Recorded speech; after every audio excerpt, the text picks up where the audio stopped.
What the hell? Can't a girl photosynthesize in peace? It seems we have run out of fuel. Cringe tanks are at 0%. We just went for the incel nebula. They should be full. What happened?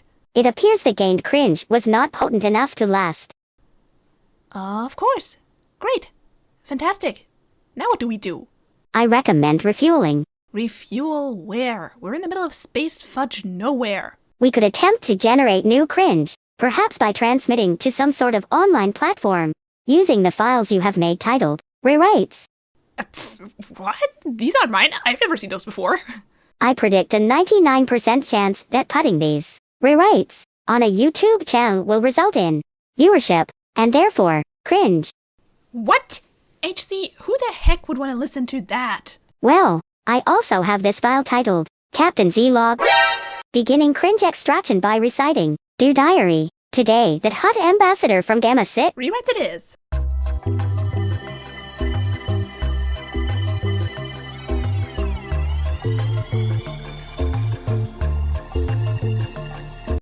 The Hazbin Hotel Season 1 finale. It's alright. Yeah, this might surprise you from someone who just declared they're gonna make it their bread and butter to rewrite stories for the foreseeable future, but my feelings on the finale are honestly more neutral than negative. On the whole, it wraps up the story of Season 1 rather well. The twist of Serpentius actually getting redeemed, proving that the dream Charlie has been fighting for the whole season is not only completely achievable, but on the other hand that everyone who told her it just couldn't be done and that she was wasting her time was ultimately wrong. Including Heaven, who should be fully on board with the whole redemption stick, with how much the boss's boy was all about reaching out to those no one would normally reach out to. So my problem with this story in particular isn't really what it did, but rather what it didn't do. See, a lot of things were built up in the episode leading to the finale, especially concerning Charlie and Vaggie. Namely their rivalries with Heaven's most rabid cops, exorcists, Adam and Lute. Adam is one of, if not the, main obstacle for Charlie's goal of rehabilitating sinners. The yearly exterminations were his idea. He's murdering her people on an annual basis for funsies and frequently dismisses and ridicules her pleas for another way. 2 episodes before this one, he flat out states that in the coming extermination, he'll specifically target her hotel and the sinners within it, out of petty spite. Lute is the one who mutilated Vaggie and left her for dead in hell after Vaggie let a sinner child get away on purpose. Their reunion in heaven makes it clear that Lute takes Vaggie's mere existence as a personal offense, and that she hates that Vaggie not only survived, but that she made a new life for herself. She even goes out of her way to voice her disgust about Vaggie dating the Princess of Hell herself. Adam and Lute are rather obvious foils to Charlie and Vaggie, and the several scenes that were shown what absolutely detestable people they are, coupled with their smug confidence that Charlie and Vaggie could never pose an actual threat to them, just screams boss fight with a good serving of humble pie. Then there's the multiple times the show implies, or flat out states, that Charlie is actually strong as fuck, and holds back from incinerating every mouthy sinner not because she can't, but because she doesn't want to. There's a scene in episode 4 where Valentino, an overlord, mistreats Angel Dust, Charlie's patron and friend, right in front of her, and Charlie is ready to put that guy in the ground. The only reason she doesn't is that Angel stops her due to Valentino browbeating him into making Charlie leave. In addition to that, in the penultimate episode of the season, Alistair and Rosie, 2 of the more important side characters, remark that Charlie, like her father Lucifer, is extremely powerful, and if properly motivated and guided, could grow even more so. Vaggie's side plot in the same episode has her gain impromptu training from another overlord, which results in her learning more about Angel weak spots and regaining her wings, together with her resolve. So with all that set up, all that build up, you'd expect them to follow up in the finale, right? Right?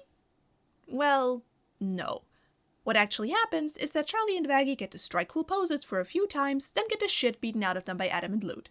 And then Lucifer comes in and single-handedly saves the day. That was a tad disappointing to me, to say the least. Not to mention the time that was wasted on the V's playing peanut gallery, the writing inconsistencies about what does and doesn't hurt an angel, or how a demon could create an angel-proof shield by himself. While Lucifer finally getting over himself and helping his daughter has been foreshadowed in episode 5, him doing it like this just feels like it's completely undermining Charlie's development. Lucifer should be there as a supporting role, not to completely upstage the actual protagonist. So how would I have written the finale? First and foremost, and you might have already guessed that one from one of my previous remarks, get rid of the V's commentary. Fun as it is, it adds nothing to the story. And the episode cutting away to them every few minutes just to remind us that Vox is a sad little loser who's longing for hate sex with an asexual man wastes time that we could have given to the actual main characters. Second, center Charlie and Vaggie more. This finale is, ultimately, the culmination of both of their story arcs for this season. This should be their time to shine. Not the V's, not Lucifer's, not Alastor's. Theirs. Third, don't have Lucifer be the easy fix for everything.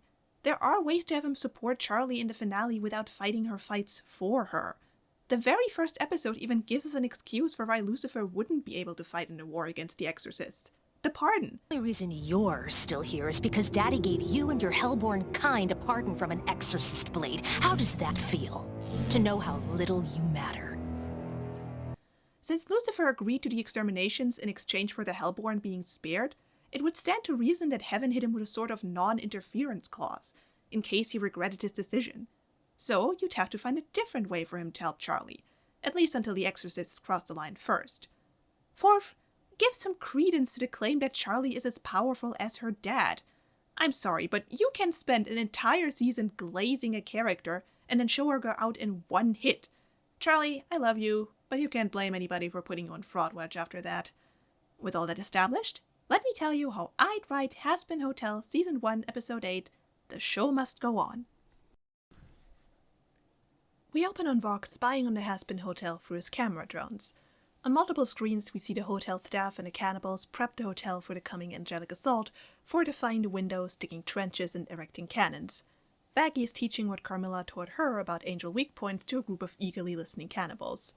Vox is incredibly amused about all of this, making fun of the Hazbin crew's efforts. He takes a moment to focus on a particularly glitchy screen.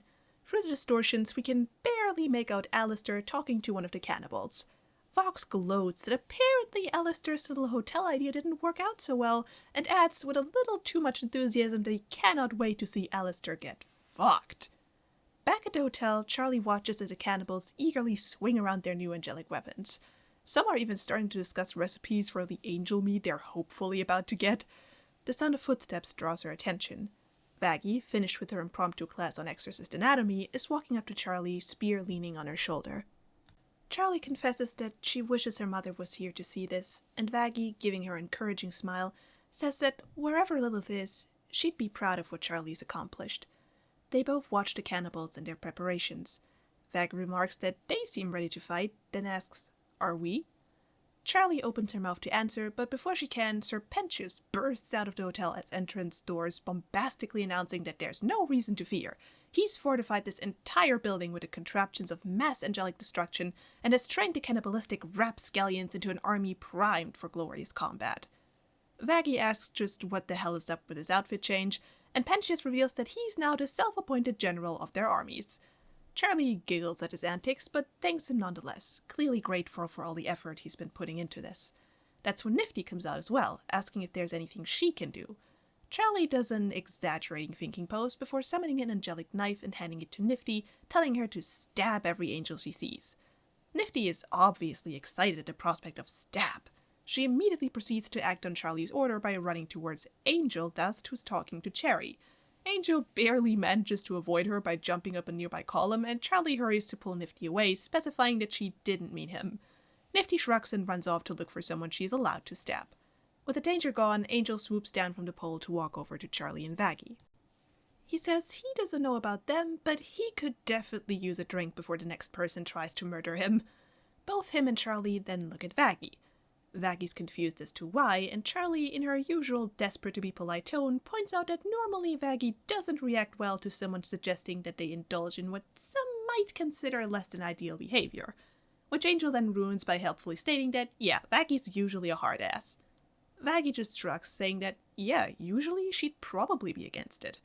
But they're all going to be in a fight for their afterlives tomorrow, so screw it. Might as well. After a moment of stunned silence, Charlie squeals and gives her girlfriend a hug. Angel throws an arm around Vaggie, smirking. Well, damn. What was Dad's head when you tried to get me in here for the first time, vagina? Don't push it. Charlie gives a content smile at seeing the two somewhat get along. She looks over to the cannibals, most of which are preparing to go back to Cannibal Town for the night.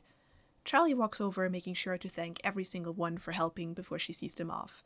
As she does, she strains to see over the crowd, scanning the street leading up to the hotel as though she's looking for someone. She deflates a little then, signaling that whoever she was looking for isn't there. Charlie sighs, straightens her posture to go back to the hotel, a determined look on her face. This might be the last night she gets to spend with her friends. She's not going to ruin that by moping. Inside the hotel's lobby, everyone's already sharing drinks. Serpentius makes a cheesy toast to being alive today and not dying tomorrow, which is met with enthusiastic cheers by the others. Charlie watches the sinner celebrate, a warm smile on her face. Meanwhile, up on the mezzanine, Alistair is busy watching everyone, including Charlie. His usual smile is a bit less threatening, one could almost say fond. He muses to Nifty, who is sitting beside him on the railing and playing with what appear to be roach corpses, about how it's been surprisingly fun watching these wayward souls form connections. Nifty agrees, saying that she likes them too, especially since they let her put on puppet shows without booing. As Alistair keeps musing about the other hotel guests, Nifty puts a crown made of twigs, gum, and roaches on his head, playfully dubbing him King Roach. Alistair is amused by this, saying he wishes he could understand Nifty's twisted little mind. They both break out into laughter that's probably friendly to them, but sounds a lot more threatening and unhinged from an outside perspective. Meanwhile at the bar, Husk is pouring Angel a drink, who gives him a thankful smile. Husk jokingly states how surprised he is that Angel isn't doing his usual routine of snorting a line of some hot guy's abs. Angel just waves it off, saying that once you fucked one cannibal pool boy, you fucked them all. Husk smiles and raises an eyebrow at this, saying that Angel really has changed. This makes Angel pause for a second. Sounding somewhat hesitant, he asks Husk since today might be the last day of their afterlives, they should live it however they want, right? Husk tilts his head expectantly. Angel opens his mouth as if to continue, but then pauses and simply orders another drink with his usual smile on his face. Husk is taken aback by this, but then just turns to get another bottle. Angel watches him go with a noticeably wistful expression. Cherry Bomb plops down in the seat next to him. She quips that there goes Angel's last chance for one last fuck before he dies. Angel pretends he has no idea what she's talking about, but his smile isn't going away. Cherry just laughs at that, telling Angel not to bullshit her. She could feel the pining all across this hoity-toity-ass lobby. She asks why Angel doesn't go for it. His fucket of a boss isn't going to know. Angel replies that it's not about Val, it's about him. He's already tried the fuck and get it done with thing with Husk, but over the past few days, he's realized that if it does ever end up happening, he wants it to be more than just a one-night stand. He wants it to actually mean something, and he can tell Husk and him aren't at that stage yet. Cherry is briefly stunned at this display of sincerity before quickly dispersing the tension with a laugh, making a joke that if the Angel desk is passing up the opportunity for a quickie, then this place must be freezing over. Angel jokes back that if it was, maybe it would keep these exorcist fuckheads away. They share a short laugh before Cherry sets her glass down, contemplating it. She points out to Angel that it's very likely that both him and Husk are going to be dead as a doornail. Well, double dead as a doornail tomorrow, and then nothing will ever happen between them. Is he really okay with that? Believe it or not, I am. Angel then smirks, elbows Cherry, and tells her that if she's in the mood, she could totally tap that. Cherry follows the direction he points in to Serpentius, who is very badly trying to cover up that he's been watching them until now by pretending to have a conversation with a nearby egg boy. Cherry snorts and tells Angel not to be gross. Angel, pretending she didn't say anything, reveals that he's heard Pentius has 2 dicks. That does get Cherry to think about it for a few seconds, but then she dismisses the idea, saying that Pentius seems like someone who would read too much into a night spent together. That's just not her type. Angel teases her for being put off by a clingy snake but not by literal angels of death, to which Cherry laughs, throwing an arm around Angel and saying that she just can't resist a good fight, especially when she gets to tag team with him. Charlie is walking through the hotel's empty hallways alone. Much as she tries, she just can't get into a festive mood like the rest of her friends downstairs. She stops in front of a door decorated with pink neon lights and a bunch of Polaroids. Subconsciously, her feet have led her to Angel's room. Charlie lets her eyes wander over the different photos showing Angel with Husk, Nifty, Serpentius, and Charlie herself, along with a solo picture of Angel's adorable little piglet Fat Nuggets. Charlie's smile drops, realizing that everyone she sees on these photos might be gone by tomorrow. She tears up and turns away from the door, angrily wiping the tears away. She didn't want to mope that night. That's when she hears someone calling her from the other side of the hallway. She turns to see Vaggie standing there, looking worried.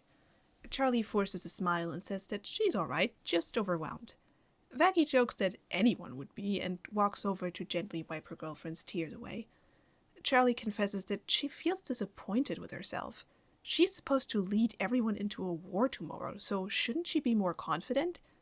Vaggie gives her a deadpan look and says she doesn't know who told Charlie that having emotions is a bad thing.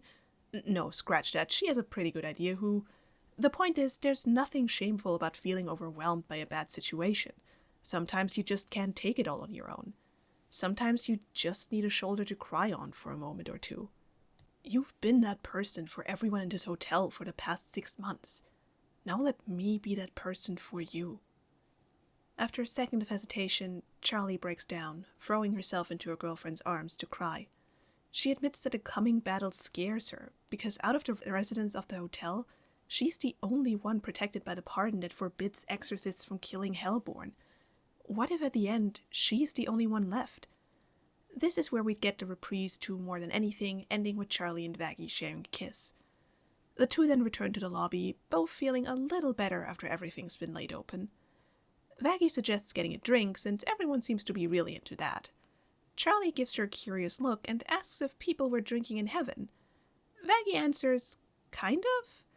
There's no alcohol in heaven, but there is this mana stuff that's supposed to be incredible. She can't personally confirm, since she never got any, having to be sharp at all times for, Charlie frowns, asking if that means that Vaggie never got any time off. Vaggie responds that Adam got time off. Lute did too, being his first lieutenant and all, but the rest of the exorcists weren't so lucky. Vaggie looks down, grabbing her arm, making a bitter remark that, after all, there isn't much point in a killing machine having fun. Charlie lays an arm around Vaggie to comfort her. She expresses her sympathy for the way heaven treated Vaggie. She really didn't deserve that.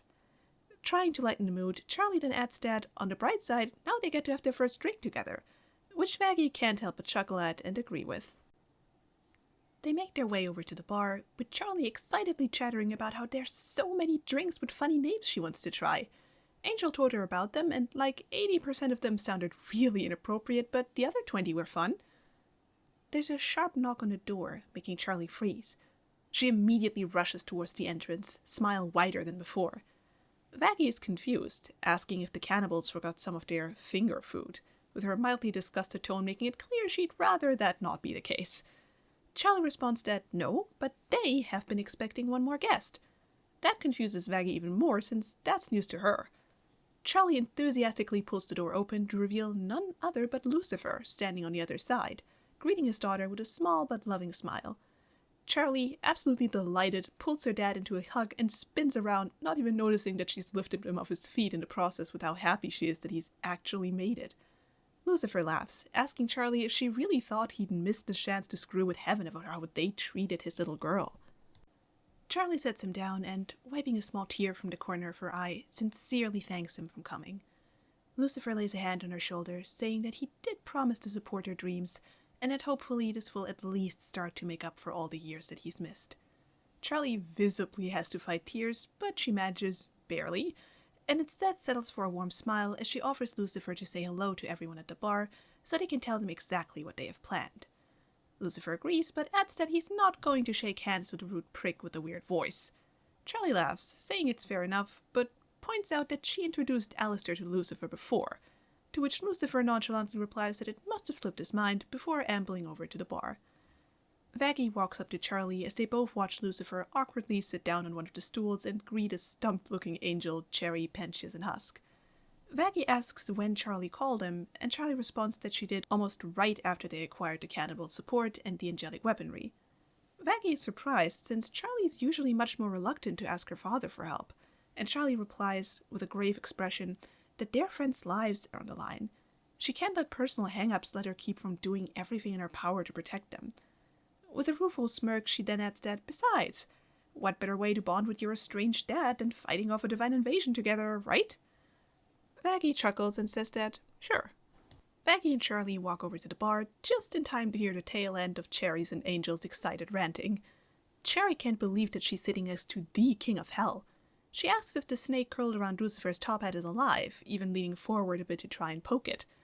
Lucifer gives a nervous chuckle at that, using his cane to push Cherry's hand away and asking what her name was again. Cherry doesn't seem hurt by the slight rejection and just cheerfully reintroduces herself, though her eye is still on the snake.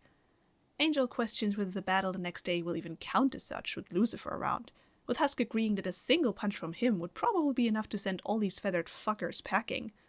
Serpentius enthusiastically expresses excitement of getting to back the King of Hell up with the power of his entire arsenal, while doing a dorky salute almost identical to the one he did in Dead Be Dad. Lucifer is clearly uncomfortable with all of this attention.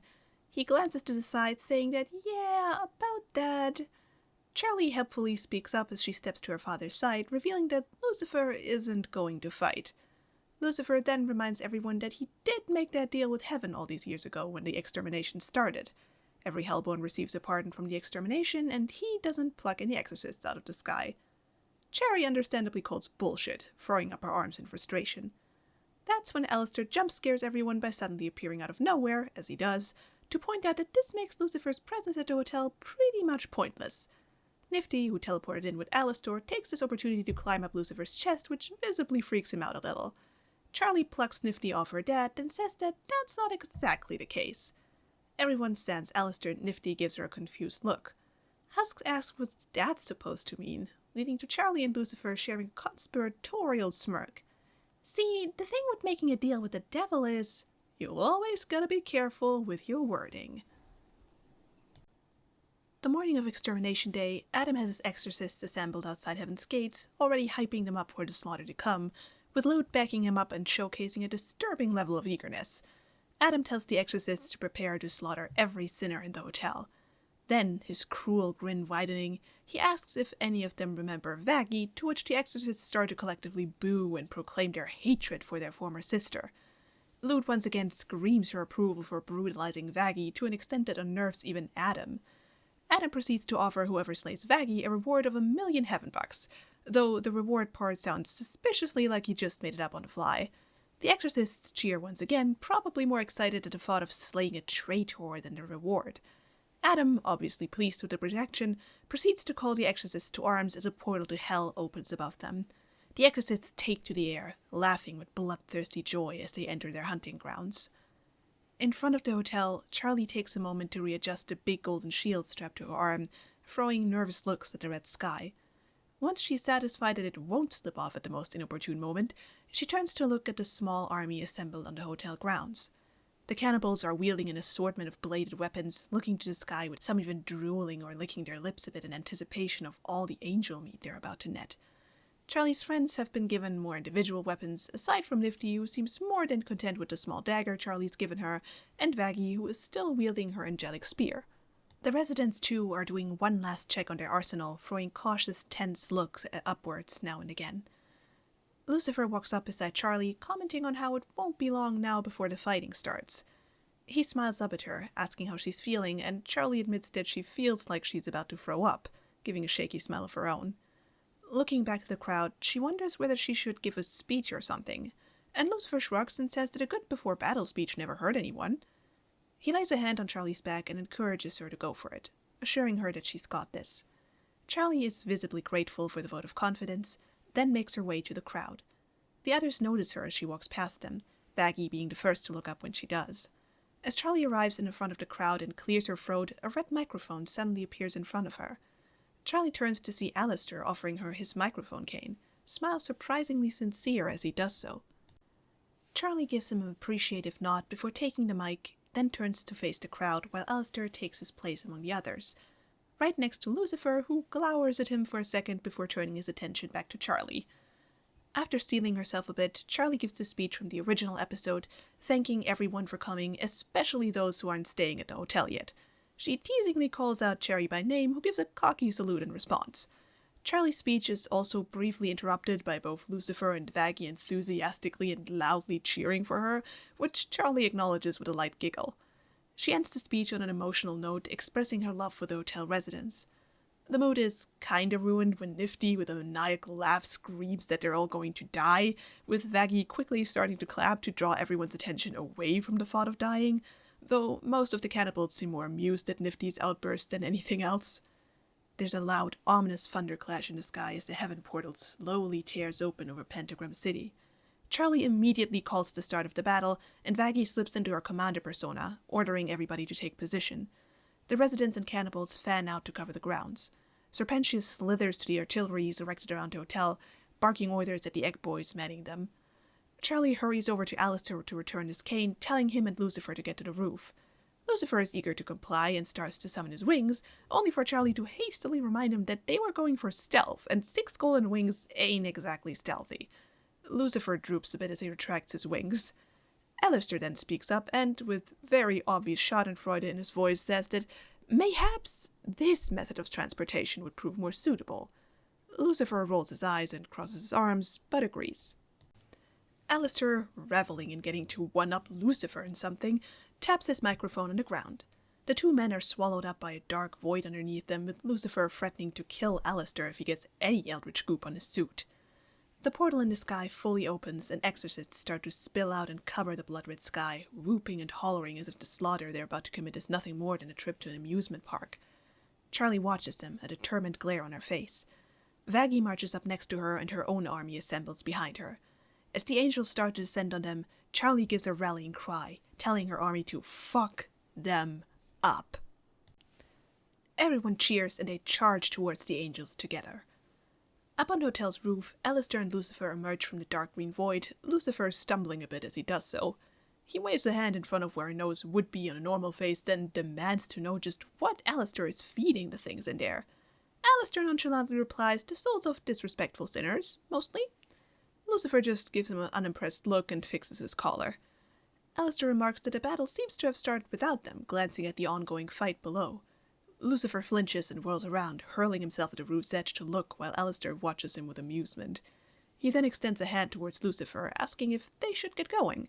He also can't help but throw in a jab about Lucifer once again leaving Charlie to fight a hopeless battle all by herself. Lucifer glares at him and tells him to go fuck himself. He takes Alistair's hand with a bit more force than necessary. Alistair's smile takes on a manic gleam.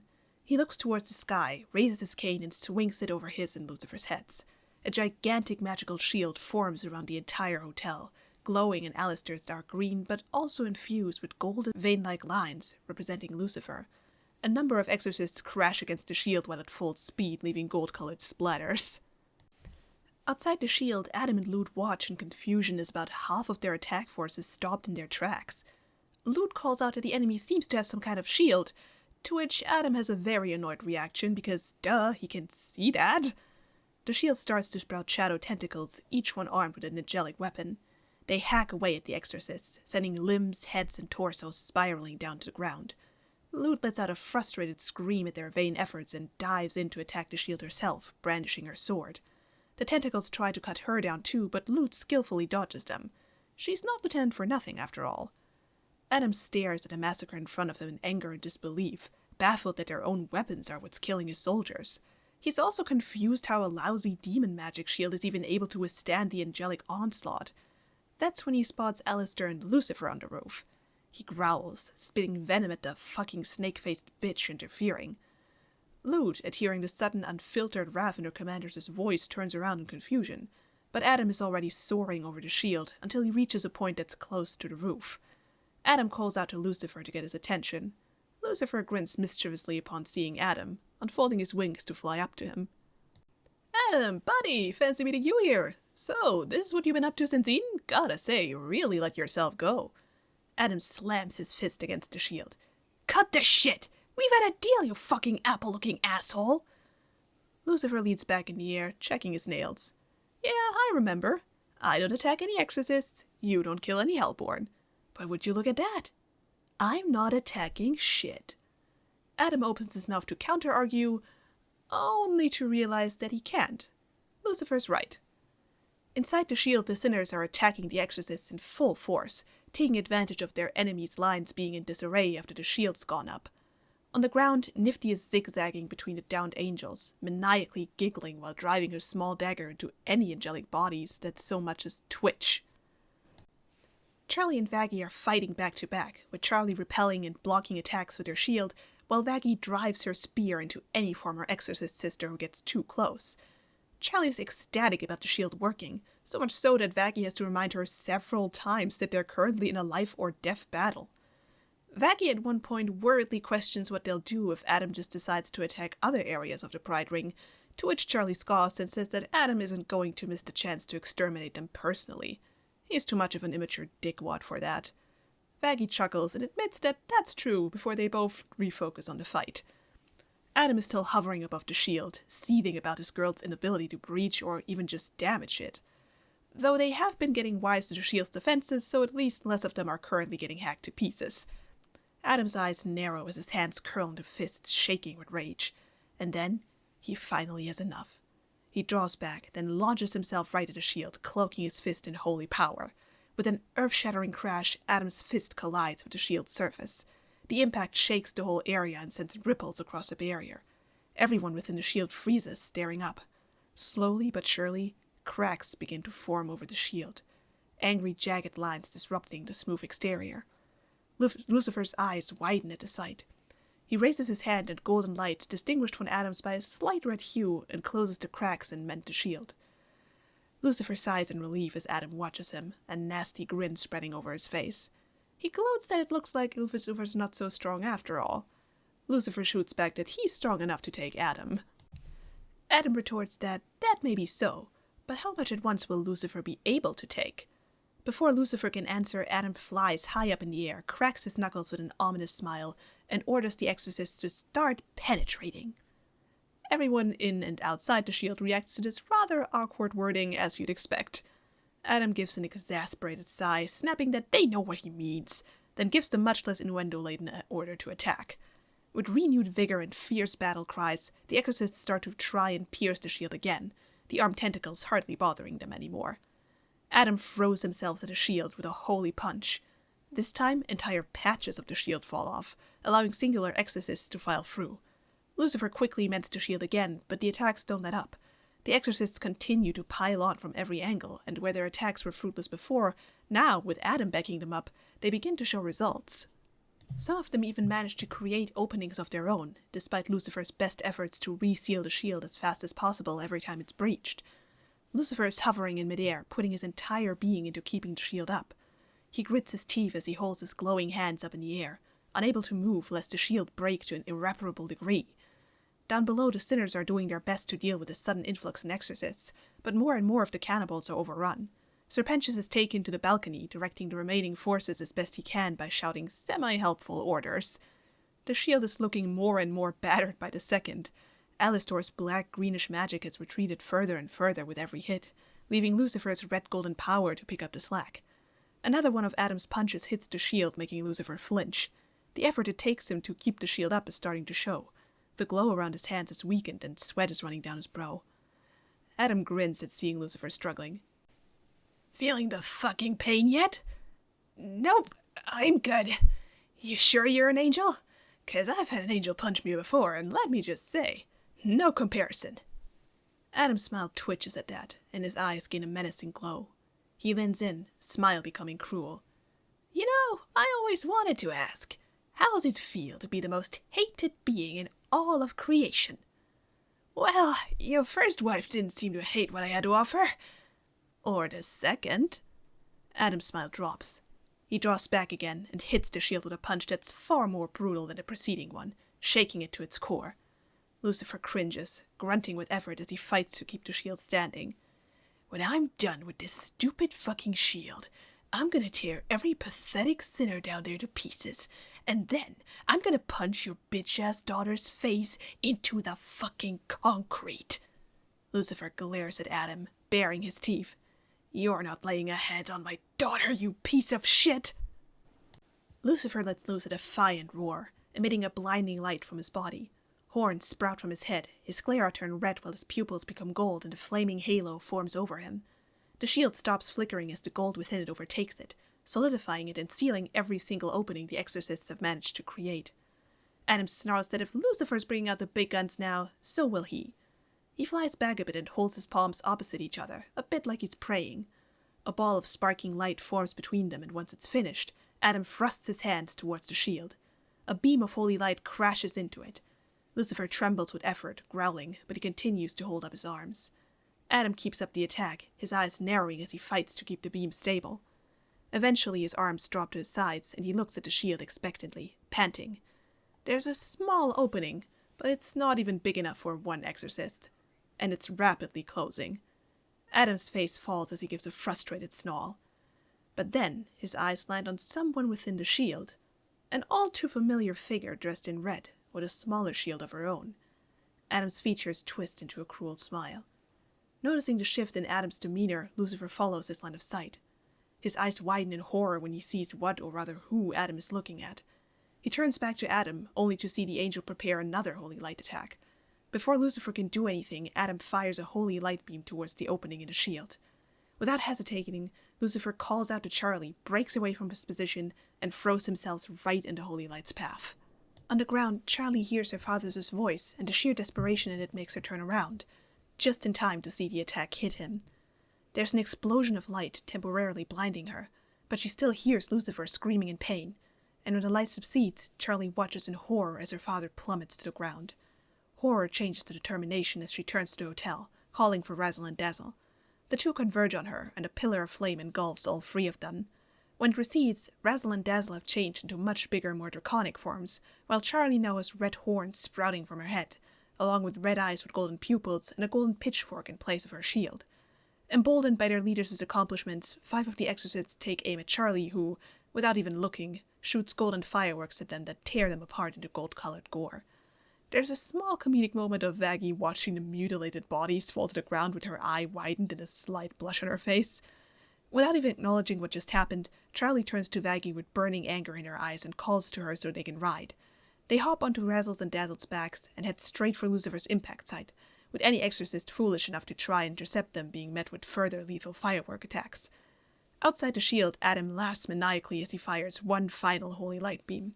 The shield cracks worse than it ever has before, and finally shatters. The sinners inside watch in horror as their strongest defense evaporates into nothing. Hordes of exorcists swarm the hotel grounds, as Adam watches with satisfaction. Remembering the sinner demon on the roof, he flies over, landing on the hotel sign. Alistair is already waiting for him, greeting him with a jovial tone by making a quip about how the first man will be the next to die. From then on, their confrontation goes like it did in the original episode, with the slight adulteration that Adam points out to Alistair that he just flattened Lucifer, so a regular sinner really has no business thinking he can beat him. He's unfortunately proven right, as while Alistair does last longer than one might expect, none of his attacks do any lasting damage. And once Adam finally counters, he manages to break Alistair's cane with one hit and grievously injure him with a second. Alistair opts for a tactical retreat, with Adam taunting him as he fades away into the shadows. Charlie doesn't even wait for Razzle to touch the ground before she jumps off his back and does a 3-point landing, leaving a small crater in the process. By the time Razzle and Dazzle with Vaggie on his back land, Charlie is already hurrying to the much bigger crater Lucifer's crash landing left a few feet away, falling to her knees next to her father. Lucifer is looking pretty banged up, with his suit singed and blood running down the side of his head. Vaggie runs over, asking if he's still breathing, and Charlie awkwardly responds that she doesn't know. Then Lucifer's body seizes up and he pries his eyes open, blinking several times to reorient himself before expressing annoyance about the pain. Charlie tears up and pulls Lucifer into her arms, hugging him tight. Through sobs, she confesses that she truly thought she lost him.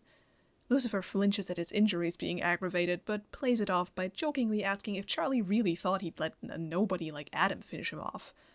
Back at the battleground, the sinners are fighting tooth and nail against the now much bigger exorcist army. Their own numbers have been noticeably decimated, the ground littered with the corpses of fallen cannibals. Husk complains that the angels won't stop coming, and Angel can't help but laugh at the accidental innuendo, with Husk admitting that he did walk into that one. Angel spots an exorcist advancing on a defenseless egg boy and immediately jumps in between them, making short work of the angel with his Tommy guns. There's a cute little moment of Angel asking the egg boy if he's okay, then telling him to get somewhere safe. The moment is interrupted by a beam of golden light hitting the hotel and causing an explosion that blows both Angel and the egg boy off their feet. Seeing the explosion, Husk immediately flies over, visibly relieved when he finds Angel mostly unharmed.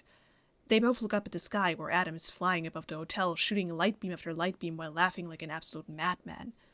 Angel complains that Smiles and Short King were supposed to handle Adam, with Husk gravely responding that it looks like they're on their own now.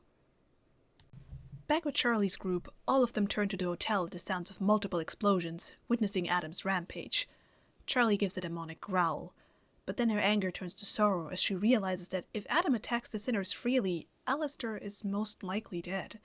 She lowers her head, with Vaggie laying a comforting hand on her shoulder. Lucifer dryly comments on Adam's obvious need for attention, and Vaggie adds with a more grim tone that they're not going to last long if they don't do something about him. Charlie turns back to Lucifer, asking him if he can move again. Lucifer tries, but Adam's attack got him good.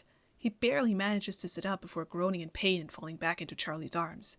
He apologizes, giving Charlie a regretful smile and telling her that it looks like the grand finale is up to her. Charlie nods, giving a grim but determined smile of her own, and assures Lucifer that she's got this, from here. She stands up. Holding her father carefully in her arms, Charlie tells Vaggie to get her dad to safety while she handles Adam. Vaggie is reluctant, but Charlie assures her that she can handle it. Vaggie is the only one she can trust with the well-being of her father right now, so she needs Vaggie to have her back, like she always does. After a moment of hesitation, Vaggie nods and steps forward. She takes Lucifer from Charlie, slinging one of his arms around her shoulders. She's slightly buckling under the weight, but she manages. With a last smile, she encourages Charlie to go, promising to keep her dad safe. Vaggie walks Lucifer towards Dazzle, careful to keep the jostling to a minimum so she won't make his injuries worse. They have a sweet little moment when Vaggie maneuvers Lucifer onto Dazzle's back, assuring him that she's got him, and Lucifer replies that if Charlie trusts her, that's enough for him. Charlie mounts Razzle and everyone takes to the air. Both sinners and exorcists are startled from whatever battle they're currently involved in when a strong gust of wind blows across the battlefields. Upon seeing Charlie and Razzle charging towards Adam, the hotel residents cheer from the ground. Adam and Lute are less impressed, Adam mocking Charlie for thinking she actually stands a chance. Lute notices Vaggie flying away with Dazzle and, unwilling to let the traitor get away, flies after them. Vaggie hears the beat of a second pair of wings, but turns around only a second too late. Lute intercepts their flight path and brutally slashes Dazzle's right wing. Dazzle roars in pain and falls down, taking Vaggie and Lucifer with him. They crash through the hotel's skylight and into the lobby, Vaggie doing her best to shield Lucifer from the impact. The impact of the crash throws both of them off of Dazzle's back and tumbling through the rubble. Vaggie pushes herself back to her feet and immediately checks up on Lucifer. "Your Majesty, are you alright?" "Just fine. No worries, Maggie." It's Vaggie, sir." "Hang on, really?" A screech from behind Vaggie draws their attention. Lute is standing atop Dazzle's body, wrenching her sword free from where she plunged it into his heart. She turns down to glower at Vaggie, disparaging her for allying with the Morning Star as she stalks toward them, asking how much lower Vaggie can sink.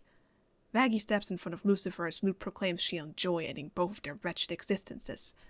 That's when Vaggie notices a glint to her right. It's her spear, knocked from her hand during the crash, and only a few feet away.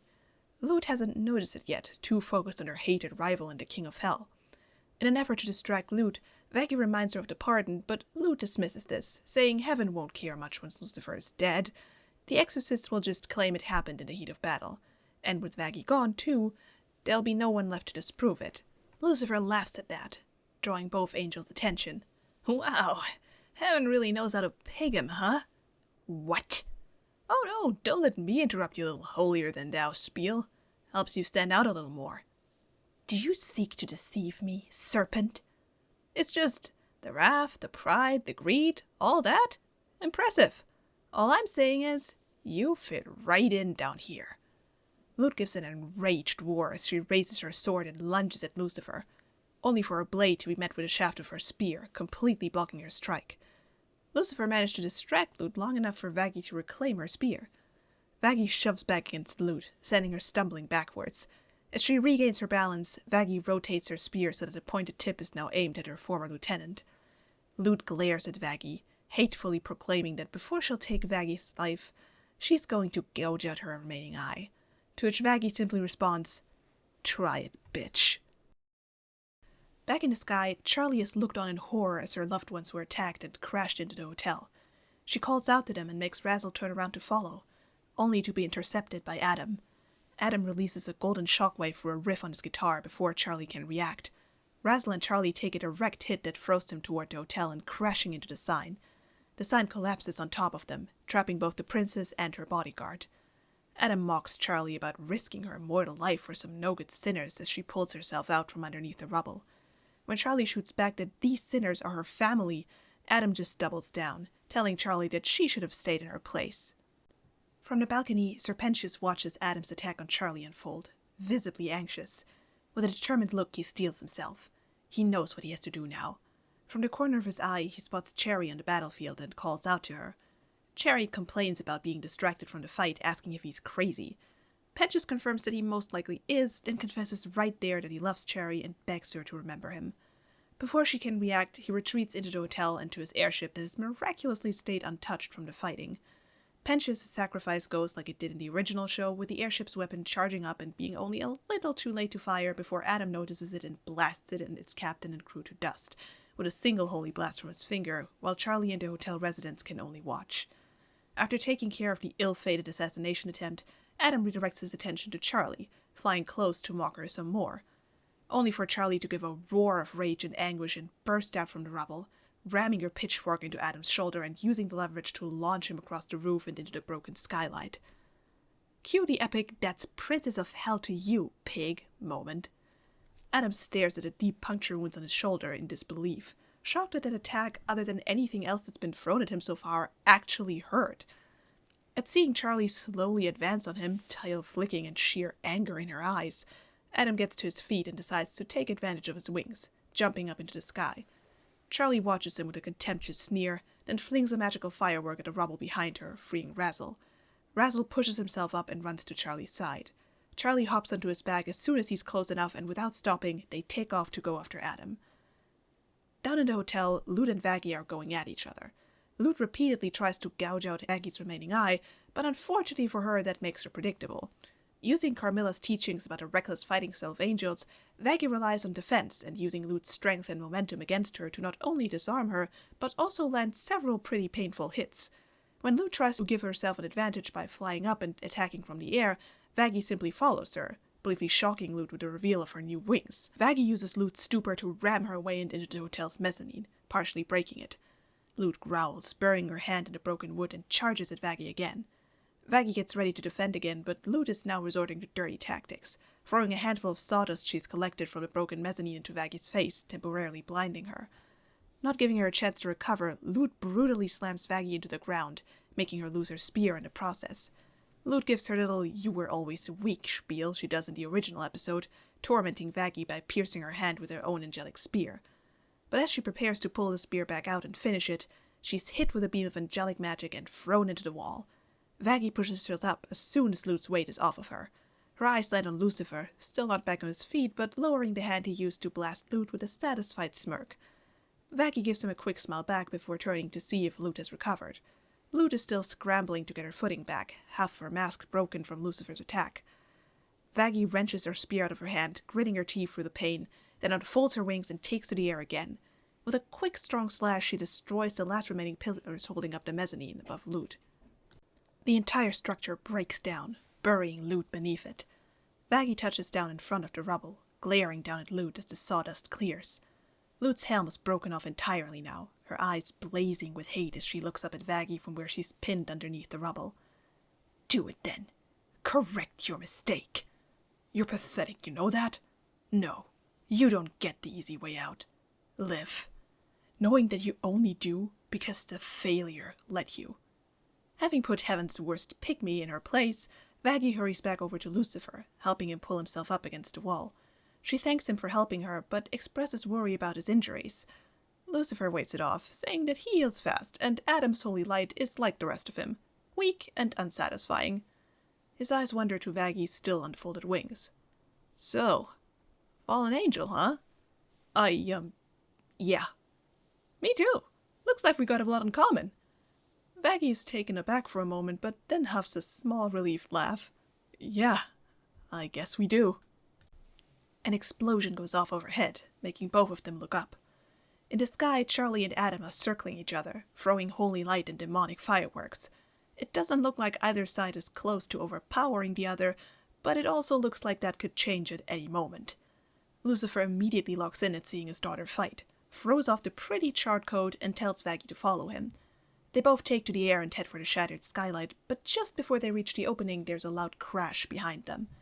Vaggie turns to see Lute coming for her, screaming in fanatic rage and aiming her sword right at Vaggie's chest. Before Vaggie can react, the sound of a sharp shing rings through the air. Lute's scream goes from furious to agonized as a severed arm falls to the ground, hand still holding the sword. Lucifer lowers his claw, dripping with Lute's golden blood, a vicious smile on his face. Lute, evidently not knowing when she's lost, lunges at Lucifer to attack him again, only for Lucifer to easily grab her by the neck, then catapult her out of the hotel through the skylight with a hellfire-strengthened uppercut. Vaggie watches as Lute blasts off, mouth hanging slightly open from just how easily Lucifer dealt with her former superior officer while injured, and it takes Lucifer calling out to her to snap her out of it and remember that there's very much still a war going on outside.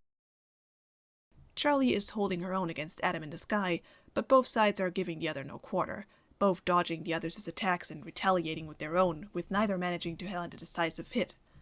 Fed up with this back and forth, Adam finally tries to go for a rush attack, swinging his axe directly at Charlie. Charlie manages to block it with her pitchfork, leaving the combatants in a blade lock with Razzle unable to help Charlie due to their position. Adam gives it a ranged grin as he presses his guitar down, forcing Charlie back. He tries to psych her out by taunting her that this was fun and all, but it's time she dies with the rest of her friends. Charlie freezes, her eyes briefly dropping to the ground below to see the sinner's number greatly decimated, with the hotel residents surrounded by steadily closing in exorcists. But this only makes her rage flare up again, as she focuses all of her attention back on Adam. "My mother didn't submit to you, so why the fuck do you think I would?" With a sudden burst of strength, Charlie pushes her pitchfork upward, breaking Adam's guitar clean in half. The momentum carries the pitchfork right up to Adam's mask, shattering it on one side and throwing him backwards. Adam struggles to catch himself with his wings. He stares down at his totaled weapon/instrument, clearly flabbergasted, his visible eyes shaking. Then he raises his head to look back at Charlie, face twisted with rage. He drops the two parts of his guitar and raises his hands above his head, a massive orb of holy energy building up above him as he screams that he'll fucking end Charlie. With an animalistic roar, he fires a beam of holy light. Charlie wrenches on Razzle's fur to get him to swerve to the side and dodge. The beam flies past him, hitting the hotel and cleaving it in half, not unlike Charlie broke Adam's guitar before. For a moment it looks like Razzle managed to avoid getting hit, but unfortunately he miscalculated by just an inch. The more widespread attack nicks Razzle's wing, making him screech in pain and fall. Charlie, not expecting the sudden drop, loses her grip on Razzle and falls off his back, plummeting towards her collapsing hotel. But as Charlie is falling, a winged shadow swoops down toward her. Charlie extends her demonic claws, expecting it to be Adam, only for a pair of slim but strong arms to stop her fall, as Vaggie catches her girlfriend. Vaggie assures Charlie that she's got her, and Charlie is visibly happy and relieved that she is okay. Adam then tries for a sneak attack, but his holy punch is effortlessly caught by a very pissed-off Lucifer. Adam barely has time to express disbelief at how Lucifer is already back in the game before Lucifer throws him onto the ground like the trash that he is. Lucifer gives Adam the very satisfying beatdown he did in the original episode, even coming very close to killing him before Charlie stops him, saying that Adam said enough. Lucifer backs off, not without getting in one last jab at Adam about how he only survived because Lucifer chose to show him mercy. Adam's fragile ego naturally can't take the L, and he starts getting up and ranting how he was the first dick on Earth, and how actually all the sinners should be grateful he's been spending literal millennia being the worst great and a whole lot of more greats grandfather in history, before getting cut off by a knife through the gut. Courtesy of Nifty, who's sort of been forgotten by everyone up until this moment. This unexpected turn of events shocks everyone present, though a few of them, Vaggie especially, look pretty stoked by it. As Nifty skips away, Lute reappears on the scene, horrified and distraught that she now can be Adam's third wife, and begging him to hold on. In what is probably the only sincere moment Adam has ever had with a woman in his life, he smiles at her before succumbing to his wounds and dying in her arms. The sinners and morning stars close in on her, faces cold and unsympathetic. Charlie tells Lute in a very no-nonsense tone that this fight is over. Lucifer follows up by ordering Lute to take all the little exorcist friends and get the fuck out of his house, rubbing it in a bit by adding a mockingly polite "please" at the end. Lute is clearly seething, and for a moment it looks like she's going to try it and get her ass kicked again. Unfortunately for the audience, she does take the L this time, and orders all the other exorcists to retreat. She grabs Adam's halo off the ground and follows her remaining troops through the heaven portal, throwing one last scowl back at the infernal army before the portal closes behind her. From then on, the episode goes exactly like it did originally. We get the news broadcast about Charlie's victory over the exorcists and Adam's death, then the last musical number with the hotel residents gathering behind Charlie and rebuilding the Hazbin Hotel, with an interlude from the V's bragging about their plans to take advantage of the power vacuum to take over hell, though the lyrics would change slightly to where they emphasize that the power vacuum is specifically because of Alistair's disappearance, rather than some nonsense about overlords hanging by a thread when no one outside the hotel grounds was even slightly affected by the battle, rounded out by the epilogue revealing that Serpentius was redeemed and is now in heaven, and Lute approaching Lilith on the heavenly beach, reporting Adam's death to her and telling her to literally go to hell, with the last shot being a close-up of Lilith's face as she frowns at Lute's orders. And that's it. Phew, that was not as bad as I thought. How much cringe did that get us? Calculating. Cringe gained from this recitation. 2 flinches. What? That's barely enough to get going again. Perhaps making more videos will result in more fuel gain. Okay, fine. Just out of curiosity, how many of these am I gonna have to make? Exact number unclear. Due to fluctuating cringe values. Calculating. Calculating. Okay, that's gonna take a while. Guess I'm stuck making these for now. But you know, it was kind of fun. And hey, if you like this one, I actually have it fully written out on my AO3 account. Links in the description. Well, until next time. See you, space nerds.